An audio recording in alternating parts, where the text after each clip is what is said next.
और आप सब लोग जो किसी तरह से आकाशवाणी से जुड़े रहे हैं और जिनके कारण आकाशवाणी वो बन पाया है, ये बड़ा मुश्किल होता है आकाशवाणी जैसी कृति को देखकर ये मानना कि ये किसी एक व्यक्ति की कृति है।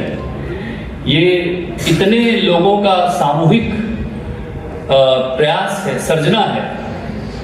जो आकाशवाणी का मूर्त रूप आप देखते हैं वो मुझे मालूम है, ये बात, इसका एहसास है मुझे, क्योंकि जब मैं बच्चा था तो मेरी मदर जो थी, मेरी माँ जो अब इस दुनिया में नहीं है, मैं उन्हें स्मरण करता हूँ। उनके साथ मैं हाथ पकड़ के ऑल इंडिया रेडियो के स्टेशन में जाया करता था, वो लोकगीत गाया करती थी वहाँ पर, और शीशे से मैं उधर देखता था वो गा रही होती थी। और फिर एक बच्चों का कार्यक्रम होता था, उसमें मुझे बैठा दिया जाता था, तो वहां पर मैं कुछ एक चुटकुला याद करके जाता था या कुछ पंक्तियां याद करके जाता था, पढ़ता था।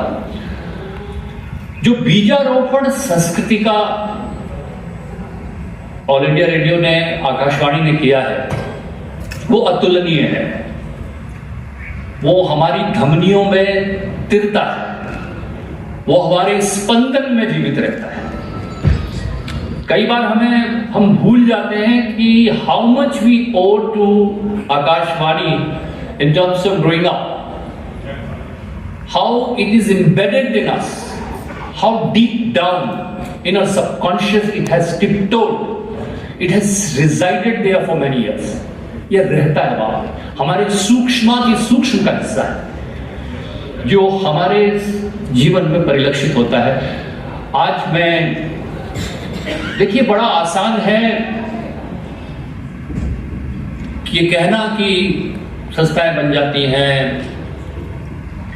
लेकिन अपनी रीढ़ को बरकरार रखते हुए खड़े रहना, अपनी जिम्मेदारी को समझते हुए खड़े रहना।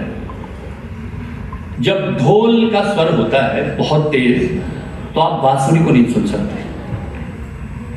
बांसुरी को बचाने वाला चाहिए, जो बांसुरी वाले का हाथ पकड़ के उसे कहीं दूर ले जाए और कहे तुम यहां बैठे बजाओ, मैं तुम्हें सुनना चाहता हूं, मैं तुम्हें सुनाना चाहता हूं दुनिया को। और उसके लिए एक माहौल तैयार करना पड़ता है।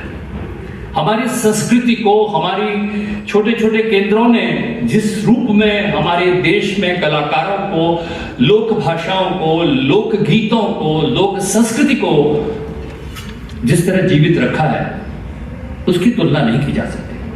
वो ही बांसुरी का मर्मर है। These are murmurs which have to be kept alive.